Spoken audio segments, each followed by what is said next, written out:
हरे कृष्णा। आप सभी लोगों का स्वागत है। आज के सत्र में हम पढ़ रहे हैं श्री कृष्ण लीला बुक। आज का अध्याय है शिशुपाल का उद्धार। अध्याय नंबर है 74। शिशुपाल का उद्धार। सत्र का शुभारंभ हम पहले श्री मंगलाचरण के साथ आरंभ करेंगे। ओम अज्ञानतिमिरान्धस्य ज्ञानाञ्जन शलाकया चक्षुरुन्मिलितं येन तस्मै श्री गुरुवे नमः। श्रीचैतन्यमनोभीष्टं स्थापितं येन भूतले स्वयं रूपः कदा मह्यं ददाति स्वपदान्तिकम्। वन्देऽहं श्रीगुरुः श्रीयुतपदकमलं श्रीगुरून् वैष्णवांश्च श्रीरूपं साग्रजातं सहगण रघुनाथान्वितं तं सजीवम् साद्वैतं सावधूतं परिजनसहितं कृष्णचैतन्यदेवं श्रीराधा कृष्णपादान् सहगण ललिता श्रीविशाखान्वितांश्च। नमः ॐ विष्णुपादाय कृष्णप्रेष्ठाय भूतले श्रीमते भक्ति वेदांत स्वामिन्निति नामिने। नमस्ते सारस्वते देवे गौरवाणी प्रचारिणे निर्विशेष शून्यवादी पाश्चात्य देश तारिणे। नमो महावदन्याय कृष्ण प्रेम प्रदायते कृष्णाय कृष्ण चैतन्य नामने गोर्त्विषे नमः। हे कृष्ण करुणा सिंधो दीनबंधो जगतपते गोपेश गोपिका कांत श्री राधा कांत नमोस्तुते। तप्त कांचन गौरांगी श्री राधे वृंदावनेश्वरी वृषभानुसुते देवी प्रणमामि हरिप्रिये। वाञ्छाकल्पतरुभ्यश्च कृपा सिन्धुभयेव च पतितानां पावनेभ्यो वैष्णवेभ्यो नमो नमः। जय श्री कृष्ण चैतन्य प्रभु नित्यानंद श्री अद्वैत गदाधर श्रीवासादि गौर भक्त वृंद। हरे कृष्णा कृष्ण कृष्णा हरे हरे हरे राम राम राम हरे हरे। हरे कृष्ण कृष्ण कृष्ण हरे हरे हरे राम राम राम हरे हरे। हरे कृष्ण कृष्ण कृष्ण हरे हरे हरे राम राम राम हरे हरे। हरे कृष्णा। सभी लोगों का स्वागत है। आज के सत्र में हम पढ़ रहे हैं श्री कृष्ण लीला बुक। आज हम पढ़ेंगे अध्याय नंबर 74 जिसका शीर्षक है शिशुपाल का उद्धार।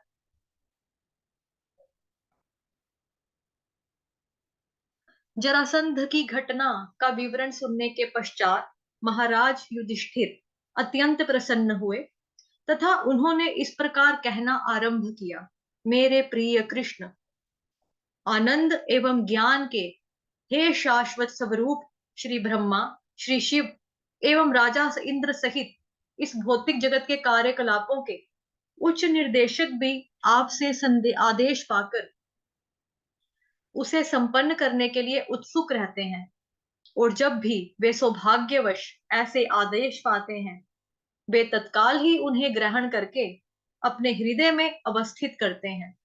श्री कृष्ण, आप अनंत हैं और यद्यपि हम स्वयं को शाही राजा एवं जगत के शासक के रूप में देखते हैं तथा अपनी निकृष्ट स्थितियों से फूल जाते हैं, तथापि हम हृदय से अत्यंत दरिद्र हैं।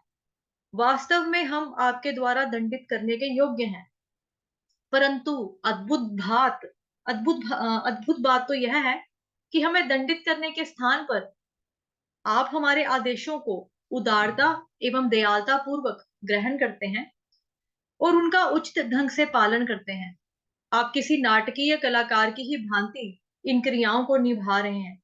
आपकी वास्तविक स्थिति सदैव उच्च है, ठीक सूर्य के समान, जो अपने उदय और अस्त होते समय भी एक ही तापमान पर बना रहता है। यद्यपि उदीयमान सूर्य एवं असंगत अस्तंगत सूर्य के बीच, अस्तंगत मतलब कि जब सूर्य अस्त हो रहा है वो वाला टाइम की बात, उस टाइम की बात हो रही है। यद्यपि उदीयमान सूर्य एवं अस्तंगत सूर्य के बीच तापमान में हम अंतर का अनुभव करते हैं, तथापि सूर्य का तापमान कभी नहीं बदलता। आप हमेशा ही आध्यात्मिक दृष्टि से साम्यावस्था में रहते हैं। अतः भौतिक क्रियाकलापों की किसी भी परिस्थिति से आप चिंतित अथवा प्रसन्न नहीं होते। आप परम ब्रह्म श्री भगवान हैं तथा आपके लिए कोई संबंधी नहीं है। मेरे प्रिय माधव, आप किसी से भी पराजित नहीं हो सकते। यह मैं हूं, यह तुम हो, यह तुम्हारा है, यह मेरा है जैसी भौतिक उपाधियां आप में स्पष्ट रूप से अविद्यमान है। ऐसे भेद प्रत्येक के जीवन में दृष्टिगोचर होते हैं, यहां तक कि पशुओं के भी। परंतु जो विशुद्ध भक्त हैं वे इन मिथ्या भेदों से मुक्त हो जाते हैं। चूंकि ये भेद आपके भक्तों में अविद्यमान है, इसलिए वे आप में विद्यमान नहीं हो सकते। इस प्रकार श्री कृष्ण को संतुष्ट करने के पश्चात महाराज युधिष्ठिर ने राजसूय यज्ञ संपन्न करने का प्रबंध किया। उन्होंने सभी योग्य ब्राह्मणों एवं ऋषियों को हिस्सा लेने के लिए आमंत्रित किया तथा यज्ञशाला में विभिन्न पदों पर पुरोहितों के रूप में नियुक्त किया। उन्होंने अत्यंत निपुण ब्राह्मणों एवं ऋषियों को आमंत्रित किया, जिनके नाम इस प्रकार हैं: कृष्ण द्वैपायन, व्यासदेव, भरद्वाज मुनि, सुमंतु, गौतम, असित, वशिष्ठ, च्यवन, कण्व, मैत्रेय, कवश, कृत, विश्वामित्र, वामदेव, सुमिति, जैमिनी, क्रतु, पैल, पराशर मुनि, गर्ग, वैशंपायन, अर्थवा, कश्यप, धौम्य, परशुराम, शुक्राचार्य, आसुरी वितिहोत्र, मधुच्छंदा, वीरसेन तथा अकृत व्रण। इन सभी ब्राह्मणों एवं ऋषियों के अतिरिक्त उन्होंने द्रोणाचार्य, कुरुओं के पितामह भीष्म, कृपाचार्य तथा धृतराष्ट्र जैसे आदरणीय वयोवृद्ध व्यक्तियों को भी आमंत्रित किया। अच्छा, यहाँ पे ना नाम बताया है ऋषि वेदव्यास का पूरा, जिनको नहीं पता वो यहाँ से देख सकते हैं। कृष्ण द्वैपायन ऋषि व्यासदेव का पूरा नाम है। ठीक है, आप ऐसे कुछ लोग जानते होंगे ऑलरेडी, जिन्होंने भगवत गीता अच्छे से पढ़ी है या मेरे पास सीखी है, तो मैं बताती हूँ स्टार्टिंग में ये चीजें। तो कृष्ण द्वैपायन व्यासदेव जो है ऋषि वेदव्यास का पूरा नाम है। ठीक है, जिनको नहीं पता वो इसकी निशानी लगा लेंगे। उन्होंने दुर्योधन के नेतृत्व में धृतराष्ट्र के सभी पुत्रों को भी आमंत्रित किया तथा महान भक्त विदुर को भी आमंत्रित किया गया। महाराज युधिष्ठिर द्वारा आयोजित महायज्ञ को देखने के लिए विश्व के विभिन्न भागों से राजाओं एवं उनके मंत्रियों तथा सचिवों को भी आमंत्रित किया गया। बुद्धिमान ब्राह्मणों, वीर क्षत्रियों, संपन्न वैश्यों तथा निष्ठावान शूद्रों के साथ साथ नागरिकों ने भी इस समारोह में भाग लिया। इस यज्ञ संबंधी समारोह के अधिकारी ब्राह्मण, पुजारियों एवं ऋषियों ने प्रथा के अनुसार स्वर्ण के हल से यज्ञशाला का निर्माण किया। उन्होंने वैदिक कृतियों के अनुसार महाराज युधिष्ठिर को इस महायज्ञ के संपादनकर्ता के रूप में दीक्षित किया। अनेक वर्षों पूर्व जब वरुण ने इसी प्रकार का महायज्ञ संपन्न किया था, तब यज्ञ में उपयोग किए गए सभी पात्र स्वर्ण से निर्मित थे। उसी प्रकार महाराज युधिष्ठिर के राजसूय यज्ञ के लिए भी आवश्यक सभी पात्र स्वर्णिम थे, यानी कि सोने के थे। ठीक है, महाराज युधिष्ठिर के द्वारा आयोजित इस महायज्ञ में हिस्सा लेने के लिए ब्रह्मा जी, शिव जी तथा स्वर्ग के राजा जैसे इंद्र, उच्च देवतागण भी उपस्थित थे। उनके साथ सहयोगी भी थे। इसके अतिरिक्त गंधर्व लोक, सिद्ध लोक, जन लोक, तपोलोक, नाग लोक, यक्ष लोक, राक्षस लोक, पक्षी लोक और चारण लोक जैसे उच्च लोकों के श्रेष्ठ देवतागण तथा सुप्रसिद्ध राजा एवं उनकी रानियां सभी महाराज युधिष्ठिर के निमंत्रण पर उपस्थित थे। अभी यहाँ पे ध्यान देने वाली बात यह है कि जिन लोगों के पास श्रीमद् भागवतम का सेट नहीं पड़ा हुआ है ना, या जिनके पास ये वाली बुक का हार्ड कॉपी नहीं है, वो चाहे तो ये वाले नाम ले सकते हैं। इसमें उच्च लोगों के नाम आए हैं। हमारे 14 तरह के लोग हैं ना, 14 तरह के लोग आ जाए श्रीमद् भागवतम के अकॉर्डिंगली और शास्त्रों के हिसाब से भी। ठीक है, उनके नाम यहाँ पर आए: गंधर्वलोक, सिद्धलोक, जनलोक, तपोलोक, नागलोक, यक्षलोक, राक्षस लोक, पक्षी लोक, चारण लोक। ठीक है, जब ये कौन से लोग हैं? ये सारे उच्च लोक हैं। ठीक, इसको देख लेंगे बाद में आप लोग। वहां पर उपस्थित सभी सम्मानीय ऋषियों, कोई पढ़ना चाहता है आप में से? हैंड रेस करो, रीड करना चाहता है कोई?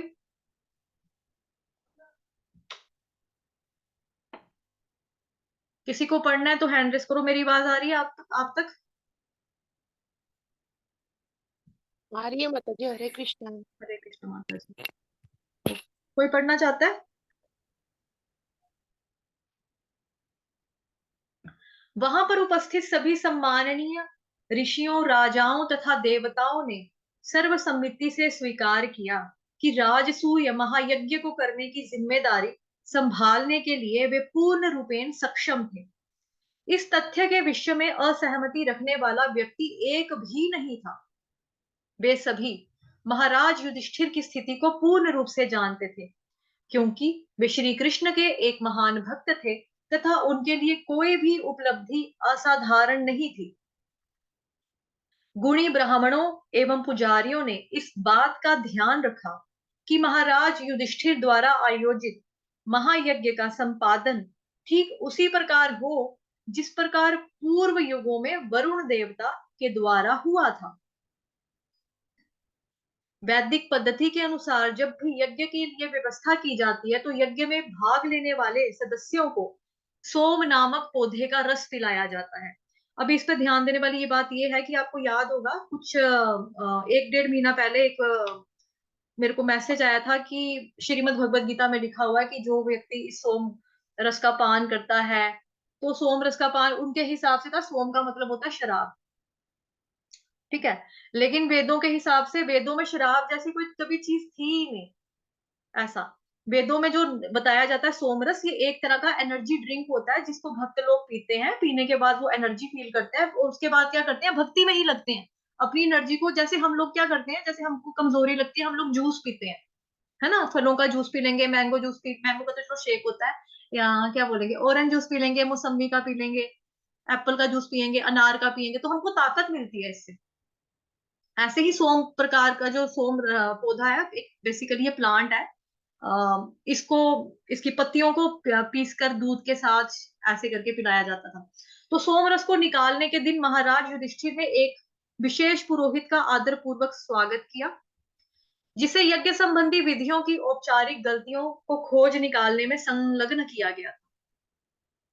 कहने का भाव यह है कि वैदिक मंत्रों का सही रीति से उच्चारण करना चाहिए एवं सही स्वराघात के साथ उसका उच्चारण तथा कीर्तन करना चाहिए। अभी जो लोग श्रीमद् भगवत गीता शाम वाली क्लास के बैच में आ रहे हैं, जो 7 बजे वाली क्लास है, उसमें आप लोगों को पता है कि हम किसके ऊपर ध्यान देते हैं, जो यहाँ पर लिखा हुआ है स्वराघात। हम बोलते हैं ना आघात, आघात नहीं आया, आघात के ऊपर ध्यान दो, डबल तो आना है, ऐसे करके बताते हैं ना, आधे आधे दो हैं, डबल लगाना है, तो आघात मिस है आपका।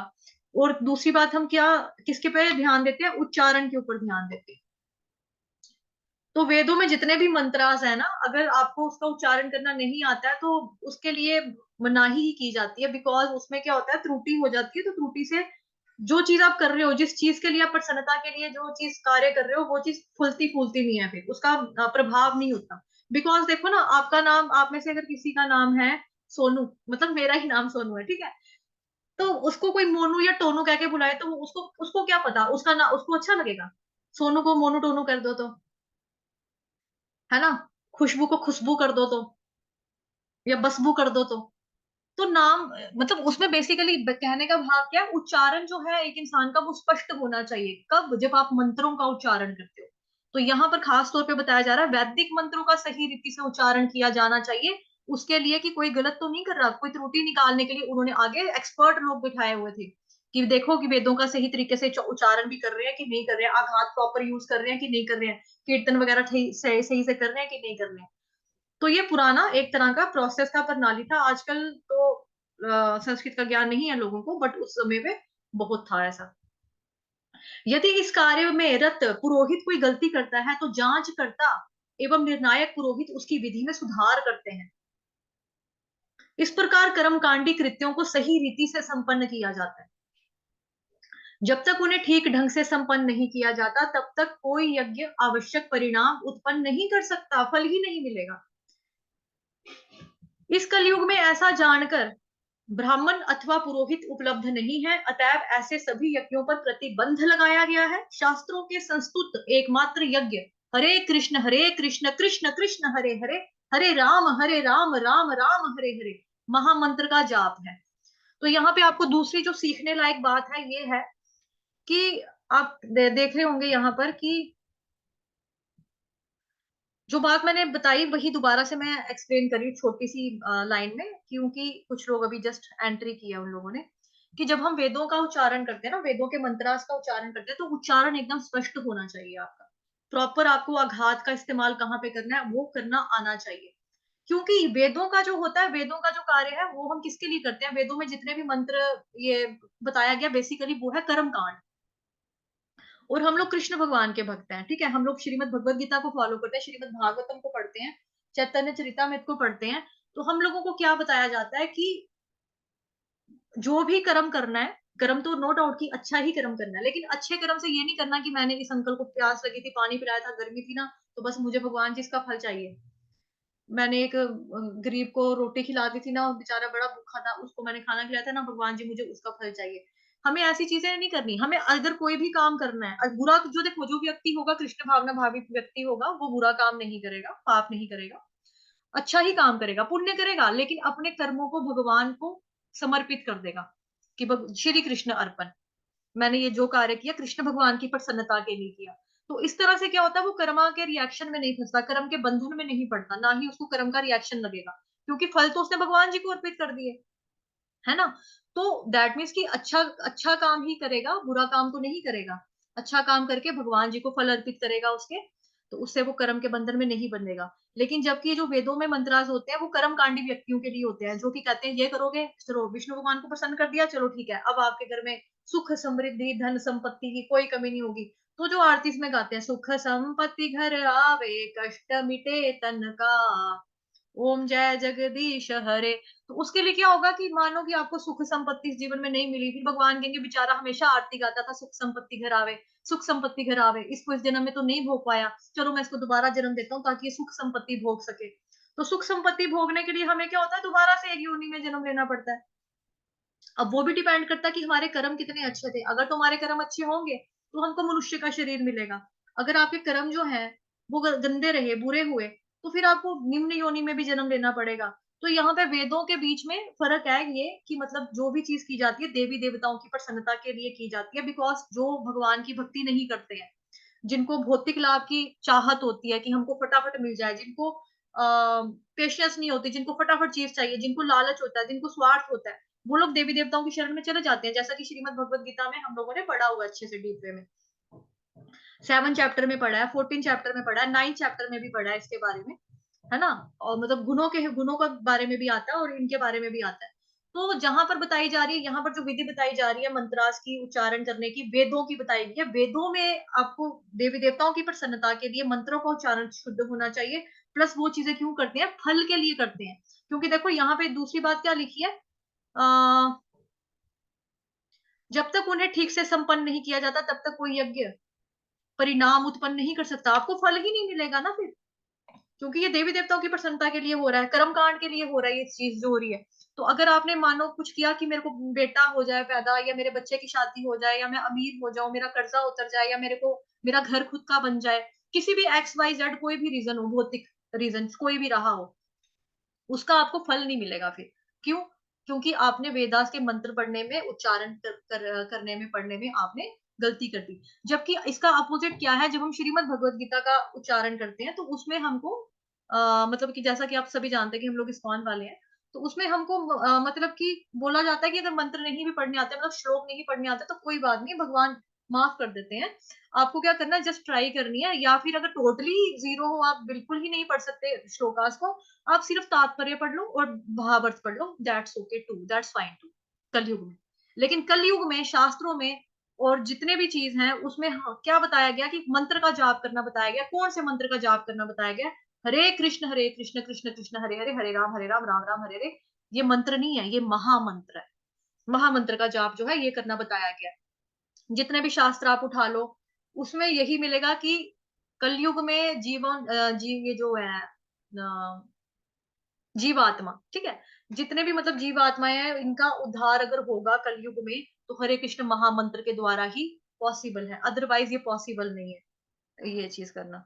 मतलब अगर आप कर रहे हो, कोई और मंत्र कर रहे हो, क्योंकि देखो कई लोग पूछते हैं हमको कि अ, हरि ओम नमो नारायणा मंत्र भी तो भगवान का है, हम वो नहीं ले सकते, ओम नमो नारायणा ले सकते हैं बिल्कुल, बट वो दूसरे युग का मंत्र था, अभी युग परिवर्तन हो गया है, तो वो मंत्र वर्क तो करेगा बट उतना वर्क भी नहीं करेगा, उतना पावरफुल भी नहीं करेगा, क्यों? क्योंकि वो दूसरे युग का मंत्र था। ये कलयुग का मंत्र है, कलयुग में बहुत सारी चीज़ें हैं, सारा कुछ गंदा-गंदा ही है, देखा जाए तो। कलयुग में जो स्थिति है, सिचुएशंस होती हैं, जो हालात हैं सोसाइटी के, समाज के, वहाँ पे हमको कितना गंदा-गंदा देखने को मिल जाता है, कितना सुनने को गंदा-गंदा मिल जाता है। तो वहाँ पर अगर किसी ने हत्या की हो, सोना मारा हो सोना मारा हो इन द सेंस ऑफ किसी का सोना हड़प लिया है, किसी का पैसा हड़प लिया है, किसी की ज़मीन हथिया ली है या कुछ भी आपने गलती से अनजाने से कोई पाप कर दिया है, तो हरे कृष्ण महामंत्र का करोगे तो उससे आपके पाप खत्म हो जाएँगे। बट हरे कृष्ण महामंत्र में एक देखो जब आप जो लोग डेली माला करते हैं, वो डेली वो भी पढ़ते हैं ना 10 नाम अपराध, उसमें एक नाम अपराध भी आता है कि नाम के बल पर पाप करना।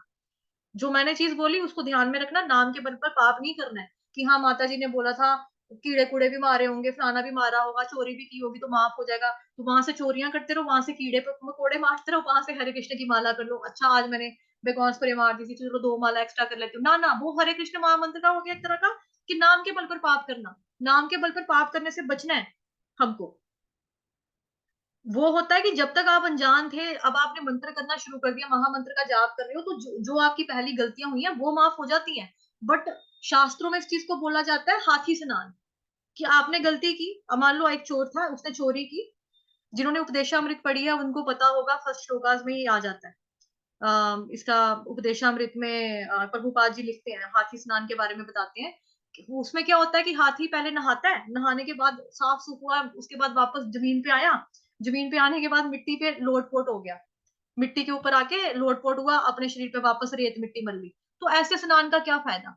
तो इसको सिंपल भाषा में बताऊँ समझाने के लिए तो ये बताया गया मतलब इस चीज़ का कि जैसे मान लो एक चोर है, चोर ने चोरी की, उसके बाद उसको पकड़ा गया, उसके बाद उसको मार पड़ी, उसके बाद केस लगा, जज ने उसका फैसला किया कि या तो 4-5 महीने जेल में डाला, उसके कर्म के मतलब चोरी के हिसाब से, मतलब क्या क्राइम किया था उसके हिसाब से, या फिर फाइन ले लिया। तो ऐसे में क्या होता है 4 तरह के बुद्धिमान लोग बताए हैं। बुद्धिजीवी जो होते हैं वो 4 तरह के लोग होते हैं, जो इंटेलिजेंट पीपल होते हैं। एक होता है कि सुनकर समझ में आती है, जैसे मम्मी-पापा से सुन लिया बचपन में या स्कूल के टीचर से सुना, चोरी नहीं करते, चोरी करते ना पुलिस पकड़ के ले जाती है, बड़ी मार पड़ती है। उसको सुनने से समझ में आ गया, हाँ यार चोरी नहीं करनी चाहिए, गंदी बात होती है, मार पड़ती है, वो चुप हो जाएगा, ठीक है। दूसरा बच्चा होगा वो सोचेगा, अच्छा चोरी करने से मार पड़ती है, पहले मैं चोरी करके देखता हूँ, मेरे को कोई पकड़ भी पाता है कि नहीं, मैं तो बड़ा तेज हूँ, मैं बड़ा चुस्त हूँ। मैं ऐसे चकमा दे सकता हूँ पुलिस को, मैं बेवकूफ बनाऊँगा, मैं चोरी करके देखता हूँ क्या होता है। वो चोरी कर देखेगा। उसके बाद चलो कुछ टाइम नहीं पकड़ा गया, फिर वो पकड़ा जाएगा एक दिन, फिर उसको मार पड़ेगी तो उसको समझ में आएगा, हाँ यार, बोला था मम्मा-पापा ने, बोला था स्कूल टीचर ने, चोरी नहीं करनी चाहिए, मार पड़ती है। अच्छा, उसको मार खाकर समझ आ गई कि ठीक है, अब नहीं करेगा। एक बंदा होता है कि जो चोरी की, पुलिस ने पकड़ा, पुलिस ने मारा, जज ने फैसला किया, उसके बाद जब सुधार होकर वापस जेल से बाहर आया, फिर वापस आके चोरी कर रहा है। तो ऐसी चीज़ का नहीं है, वो हो गया नाम के बल पर पाप करने वाली बात होगी, कि मतलब कि बोला था कि जो भी हत्या होगी, फलाना होगा, ढींग होगा तो भगवान माफ़ कर देंगे। बट माफ़ करने का मतलब सॉरी का फ़ील करने का क्या मतलब होता है कि आप दोबारा वो गलती मत दोहराओ।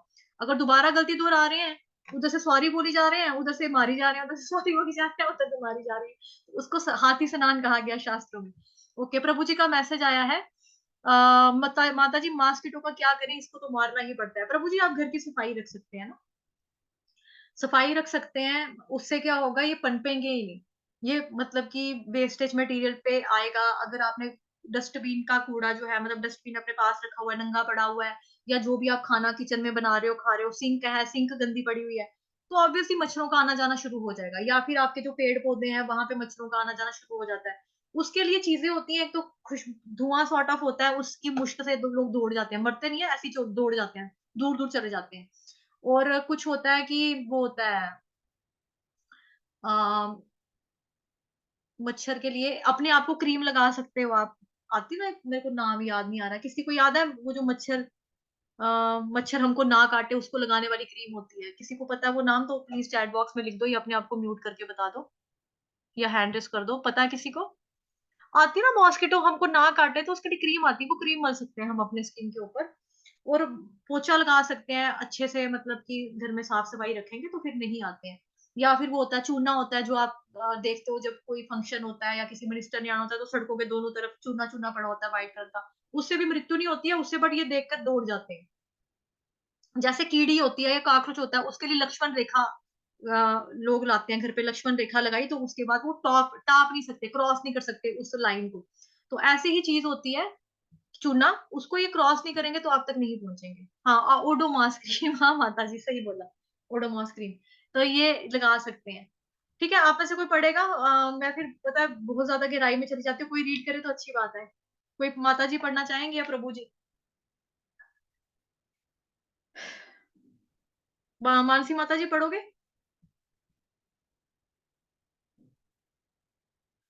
मैसेज, माता जी मेरा गला खराब है, ओके ठीक है कोई बात नहीं। हरे ओके, कृष्ण माता। पढ़ो माता जी पढ़ो। अन्य महत्वपूर्ण यह है कि ऐसे यज्ञ समारोह में उपस्थित सर्वश्रेष्ठ व्यक्ति को अग्र पूजा अर्पित की जाती है। जब युधिष्ठिर महाराज के यज्ञ के लिए सभी व्यवस्था पूरी हो गई तब दूसरा विचारणीय विषय था कि समारोह में किसकी उपासना करनी चाहिए। यह अग्र पूजा राष्ट्रपति के चुनाव के समान ही है। यज्ञ सभा में सभी सदस्य श्रेष्ठ थे। कुछ व्यक्तियों में अग्र पूजा स्वीकार करने के लिए एक व्यक्ति ही को योग्य प्रत्याशी बताया तो अन्य लोगों ने किसी दूसरे व्यक्ति को बताया। जब यह विषय अनिर्णित रहा तो श्री सहदेव ने भगवान श्री कृष्ण के पक्ष में कहा, इस सभा में यदुवंश के सदस्यों में सर्वश्रेष्ठ तथा अपने भक्तों के संरक्षक श्री कृष्ण ही सर्वश्रेष्ठ व्यक्ति है। अतः एव मेरा विचार है कि बिना किसी आपत्ति के है श्री कृष्ण की सर्व सर्व सर्वप्रथम पूजा करके उन्हें सम्मान देना चाहिए। यद्यपि ब्रह्मा जी शिव जी स्वर्गलोकों के राजा इंद्र के समान देवता गण एवं अनेक श्रेष्ठ व्यक्ति इस सभा में उपस्थित है। तथापि कोई भी व्यक्ति देश काल धन शक्ति प्रसिद्ध बुद्धि ज्ञान वैराग्य अथवा अन्य किसी भी संदर्भ में श्री कृष्ण से श्रेष्ठ अथवा उनके समान नहीं हो सकता। जिस वस्तु को भी ऐश्वर्यवान माना जाता है वह वस्तु मूल रूप से श्री कृष्ण में विद्यमान है। जिस प्रकार एक व्यष्टि आत्मा ही उसके भौतिक शरीर के विकास का मौलिक सिद्धांत है, उसी प्रकार श्री कृष्ण इस विराट जगत के परम आत्मा है। सभी प्रकार के वैदिक कर्म कांडी समारोह जैसे यज्ञों का संपादन, अग्नि में बलि का अर्पण, वैदिक मंत्रों का संकीर्तन तथा रहस्यमय योग का अभ्यास, ये सभी श्री कृष्ण का सत्कार करने के लिए प्रयोग में लाए जाते हैं। चाहे कोई व्यक्ति सकाम कर्मों का मार्ग अपनाता है यहाँ दार्शनिक चिंतन का मार्ग परम लक्ष्य श्री कृष्ण ही है। आत्म साक्षात्कार के सभी प्रामाणिक ढंग श्री कृष्ण को समझने के उपयोग में लाए जाते हैं। भाइयों और बहनों, श्री कृष्ण के विषय में चर्चा करना अनावश्यक है क्योंकि आप सभी श्रेष्ठ व्यक्ति परम ब्रह्मा भगवान श्री कृष्ण को जानते हैं। श्री कृष्ण के लिए शरीर एवं आत्मा शक्ति तथा शक्तिमान अथवा शरीर के दो विभिन्न अंगों के बीच कोई भौतिक अंतर नहीं है। प्रत्येक व्यक्ति नहीं है। श्री कृष्ण की ही शक्तियाँ अग्नि के ताप और प्रकाश के समान है। ताप एवं प्रकाश तथा अग्नि में कोई अंतर नहीं। हरि बोल माता जी, थैंक यू सो मच। आप काफी स्लो पढ़ रहे हो, ये पूरा नहीं होगा चैप्टर, तो फिर मैं पढ़ लेती हूँ थोड़ा स्पीड से।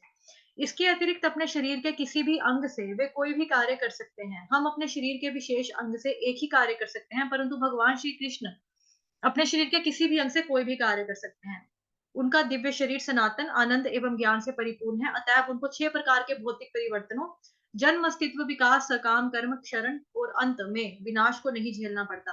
किसी भी बाहरी शक्ति की सहायता के बिना श्री कृष्ण सृष्टि की प्रत्येक वस्तु के निर्माण एवं विनाश के परम कारण है। मात्र श्री कृष्ण की कृपा से ही प्रत्येक व्यक्ति धार्मिकता, आर्थिक, इंद्र तृप्ति तथा अंततः भौतिक बंधन से मुक्ति के कार्य में संलग्न रहता है। विकासशील जीवन के इन 4 सिद्धांतों को श्री कृष्ण की कृपा के द्वारा ही क्रियाशील बनाया जा सकता है। अतएव महायज्ञ की अग्र पूजा श्री कृष्ण को ही प्रदान की जानी चाहिए एवं किसी भी व्यक्ति को उससे असहमत नहीं होना चाहिए। जिस प्रकार वृक्ष की जड़ में जल डालने से टहनियों, दालों, पत्तियों, फूलों में जल डालने का कार्य अपने आप ही संपन्न हो जाता है, अथवा उदर को भोजन देने से शरीर के सभी अंगों की आहार पूर्ति स्वयं ही हो जाती है, उसी तरह से कृष्ण की अग्र पूजा करने से महान देवताओं सहित इस सभा में उपस्थित प्रत्येक व्यक्ति संतुष्ट हो जाएगा। यदि कोई पुरुष अत्यंत दानी है तो केवल कृष्ण को ही दान देना उनके लिए हितकर होगा, जो प्रत्येक व्यक्ति के परमात्मा है, चाहे उस व्यक्ति का जैसा भी शरीर अथवा व्यक्तित्व हो। उस परमात्मा के रूप में श्री कृष्ण प्रत्येक जीवात्मा में विद्यमान है, और यदि हम उन्हें संतुष्ट कर सकते हैं तो स्वयं ही प्रत्येक जीवात्मा संतुष्ट हो जाएगा। श्री सहदेव को श्री कृष्ण की लीलाओं का ज्ञान होने का सौभाग्य प्राप्त था तथा उनकी लीलाओं का संक्षेप में वर्णन करने के पश्चात उन्होंने बोलना समाप्त किया। इस भाषण के पश्चात सभा में उपस्थित सभी सदस्यों ने सहदेव का अनुमोदन किया तथा उनके शब्दों की पुष्टि करते हुए उस प्रकार कहा, तुम्हारे कहे गए प्रत्येक वाक्य सत्य हैं। सभी उपस्थित जनों, विशेषकर ब्राह्मणों एवं गुणी ऋषियों द्वारा पुष्टि होने के पश्चात महाराज युधिष्ठिर ने वैदिक आदेशों के सिद्धांतों के अनुसार कृष्ण की पूजा की। सर्वप्रथम महाराज युधिष्ठिर उनके भाइयों, पत्नियों, बच्चों एवं अन्य रिश्तेदारों और मंत्रियों ने भगवान कृष्ण के चरण कमलों को धोकर उस जल को अपने सिर पर छिड़का। इसके पश्चात कृष्ण के विभिन्न प्रकार के पीले रंग के रेशमी वस्त्र अर्पित किए तथा आभूषणों से एक विशाल अंबार उनके लिए उपयोग किया गया। अपने प्रिय भगवान श्री कृष्ण को सम्मानित करने के पश्चात महाराज युधिष्ठिर ने इतने अधिक आनंद का अनुभव किया कि उनके नेत्र से आंसू टपक पड़े और चाहने पर भी वे कृष्ण को ठीक प्रकार से नहीं देख सके। इस तरह महाराज युधिष्ठिर ने श्री कृष्ण की पूजा की और जय जय नमा का उच्चारण सब करने लगे। आकाश से फूलों की वर्षा होने लगी। उस सभा में राजा शिशुपाल भी उपस्थित था। अनेक कारणों से वह श्री कृष्ण के प्रत्यक्ष शत्रु था, विशेषकर इसलिए श्री कृष्ण के विवाह समारोह से रुक्मणी देवी का अपहरण किया था। अतः वह श्री कृष्ण का इतना सम्मान अथवा उनके गुणों की कीर्ति को सहन नहीं कर पाया। श्री कृष्ण की लीलाओं का वर्णन सुनकर प्रसन्न होने के स्थान पर वह अत्यंत क्रोधित हो उठा। जब सभी ने उठकर श्री कृष्ण का सम्मान किया तो वह अपनी गद्दी पर ही बैठा रहा, परंतु जब कृष्ण के सम्मानित किए जाने पर वह क्रोधित हो उठा। तब वह अचानक ही उठा और हाथ उठाकर दृढ़ता पूर्वक एवं बिना किसी भय के भगवान कृष्ण के विरुद्ध बोलने लगा। जब वह इस प्रकार कहने लगा जिससे श्री कृष्ण को उसके कथन स्पष्ट रूप से सुनाई दे सके, भाइयों और बहनों, अब मैं वेदों का यह कथन कि काल एक प्रबल तत्व है स्वीकार करता हूँ। उसके विरुद्ध अनेक प्रयास करने के पश्चात भी काल तत्व किसी विरोध के बिना अपनी योजना कार्यान्वित करता रहता है। उदाहरण के लिए कोई व्यक्ति जीवित रहने के लिए अत्यंत प्रयास करता है, परंतु जब मृत्यु का समय आता है तो उसको कोई भी बचा नहीं सकता। यहाँ पर मैं देख रहा हूँ कि यद्यपि इस सभा में अनेक निष्ठावान व्यक्ति उपस्थित हैं, किंतु काल के प्रभाव में इतना बलवान है कि वे एक लड़के के कथन से पथ भ्रमित हो गए हैं, जिसने श्री कृष्ण के विषय में इतनी मूर्खता पूर्वक बातें कही हैं। यहाँ पर अनेक गुणी ऋषि और वयोवृद्ध उपस्थित हैं, फिर भी उन्होंने एक मूर्ख लड़के के कथन को स्वीकार कर लिया। इसका अर्थ यह हुआ कि काल के प्रभाव से इस सभा में उपस्थित इतने सम्मानित व्यक्तियों की बुद्धि भी दिग्भ्रमित हो सकती है। यहाँ उपस्थित आदरणीय व्यक्तियों से मैं पूरी तरह से सहमत हूँ और अग्र पूजा करने के योग्य व्यक्ति का चयन करने में सक्षम है, परंतु मैं सहदेव के समान लड़के के वक्तव्य से सहमत नहीं हो सकता जिसने यज्ञ में श्री कृष्ण की अग्र पूजा को उचित बताया है। मैं देख सकता हूँ कि इस सभा में ऐसे अनेक व्यक्ति हैं जो कठोर तपस्या कर चुके हैं, जो अत्यंत सुशिक्षित हैं और जिन्होंने अत्यंत अत्यंत अनेक त्याग किए हैं। अपने ज्ञान के एवं मार्गदर्शन के द्वारा अनेक व्यक्तियों का उद्धार कर सकते हैं जो भौतिक दुख भोग रहे हैं। इसलिए मैं सोचता हूँ उनमें से किसी को अग्र पूजा के योग्य चुना जा सकता था, क्योंकि वे महान देवता गण हैं और महाराजाओं के लिए भी पूजनीय है। मैं समझ नहीं पा रहा कि आपने कृष्ण ग्वाले को क्यों चुना है और अन्य सभी व्यक्तियों ने अनदेखा कर दिया है। श्री कृष्ण को एक कौवे से अधिक मैं कुछ भी नहीं मानता। वह इस महान यज्ञ में अग्र पूजा को स्वीकार करने के लिए किस प्रकार योग्य हो सकता है। हम दृढ़ता पूर्वक यह भी नहीं कह सकते कि श्री कृष्ण किस जाति का है और उसका वास्तविक व्यवसाय प्रोफेशन कर्तव्य क्या है। वास्तव में श्री कृष्ण का कोई जाति नहीं है, ना ही उनका कोई व्यवसायिक कर्तव्य पालन करना पड़ता है। वेदों में कहा गया है कि परम भगवान को निर्धारित कर्तव्य के रूप में कुछ भी नहीं करना पड़ता है। उन्हें जो कुछ भी करना पड़ता है वह उनकी विभिन्न शक्तियों के द्वारा ही संपन्न हो जाता है। शिशुपाल ने आगे कहा कि कृष्ण का उच्च परिवार से संबंध नहीं है, वह निर्गुण है। उसका मतलब यह है कि कृष्ण का एक भी भौतिक गुण नहीं है। चूंकि वह भगवान है, इसके लिए वह रूढ़ियों, सामाजिक तथा धार्मिक सिद्धांतों की चिंता किए बिना ही वह स्वतंत्र रूप में कार्य करता है। इस परिस्थितियों में यज्ञ की अग्र पूजा को स्वीकार करने के योग्य किस प्रकार हो सकता है। श्री कृष्ण कितने मूर्ख हैं कि उसने उस मथुरा को त्याग दिया है जो वैदिक संस्कृति का पालन करने वाले उन्नत व्यक्तियों से बसा हुआ है। उसने शरण सागर में ली है, जहां वेदों की चर्चा भी नहीं होती। खुलकर रहने की बजाय जल के भीतर एक किला बना लिया है तथा ऐसे वातावरण में रह रहा है जहां वेदों के विषय में कोई चर्चा नहीं होती। जब वह इस किले से बाहर आता है तब वह बिना कारण डाकू, चोर, लुटेरों के समान नागरिकों को परेशान करता रहता है। सभा में सर्वप्रथम पूजनीय व्यक्ति के रूप में श्री कृष्ण का चयन होने के कारण शिशुपाल गुस्से से पागल हो गया था। वह इतना गैर जिम्मेदारी से बोलने लगा कि ऐसा लग रहा था जैसे अब उसने अपना सारा सौभाग्य खो दिया है। दुर्भाग्य से आच्छन्न होकर शिशुपाल कृष्ण को पुनः अपमानित करने लगा। श्री कृष्ण बिना विरोध के शांतिपूर्वक सुनते रहे, परंतु सभा में बहुत सारे लोग थे जो क्रोधित हो गए और कुछ लोग थे जो शिशुपाल का समर्थन कर रहे थे, क्योंकि एक आदरणीय व्यक्ति का कर्तव्य है कि वह भगवान अथवा उनके भक्त की निंदा नहीं सहे। उनमें से कुछ व्यक्ति जिनका विचार था कि वे शिशुपाल को ठीक प्रकार से सामना नहीं कर सकते, विरोध में सभा छोड़कर चले गए। उन्होंने अपने हाथ से कान ढक रखे थे। उनको लग रहा था कि मतलब भगवान के बारे में ऐसा सुनना जस्ट मतलब एक तरह की हमारे लिए पाप है, अपराध है, तो हम अपने कान ही बंद कर लेते हैं ताकि हम ये चीजें ना सुन सके। यह वैदिक उपदेश है, आदेश है कि जब कृष्ण भगवान की निंदा होती है तो व्यक्ति को तत्काल ही उस स्थान से प्रस्थान कर देना चाहिए। यदि वह ऐसा नहीं करता तो वह अपने पुण्य कर्मों से वंचित हो जाता है और निम्न जीवन को ही प्राप्त हो जाता है। वहां पर उपस्थित सभी वंश, जितने भी वंश थे, अत्यंत क्रोधित हो उठे। शिशुपाल का वध करने के लिए तत्काल ही हाथ में तलवार और ढाल ले ली। यद्यपि सभी राजा गण उसको मारने के लिए तत्पर थे, लेकिन शिशुपाल इतना मूर्ख था कि उसने वो जरा सा भी नहीं घबराया और ना ही उसने अपनी बातों के ऊपर गौर किया। अपनी अहेतु की कृपा के कारण कृष्ण भगवान ने स्वयं ही शिशुपाल का वध करने का निश्चय किया। जब अपने ऊपर आक्रमण करने जा रहे राजाओं की शिशुपाल निंदा कर रहा, तब उसने उस्तरे की धार वाला अपना चक्र उठाया और तुरंत ही शिशुपाल के सिर को उसकी शरीर से अलग कर दिया। इस प्रकार शिशुपाल का वध हुआ। तब सभा की भीड़ से चिल्लाहट ध्वनि निकली। जल्दी ही लोग सभा को छोड़ बैठे और इस घटना के पश्चात शिशुपाल की उपस्थिति में शिशुपाल की सभी सदस्यों की उपस्थिति में शिशुपाल की आत्मा भगवान के शरीर में विलीन हो गई, जिस प्रकार एक जलता हुआ उल्का पृथ्वी की सतह पर गिरता है। तो यहाँ से हमें यह देखने को मिला कि भगवान ने शिशुपाल का उद्धार किया और शिशुपाल जो है मरने के बाद भगवान के अंदर ही विलीन हो गया, उसी में चला गया। तो ये चैप्टर जो है इसका बस 1 डेढ़ पैराग्राफ रहता है हमारा, ज्यादा नहीं है, खत्म है यहाँ तक। ठीक।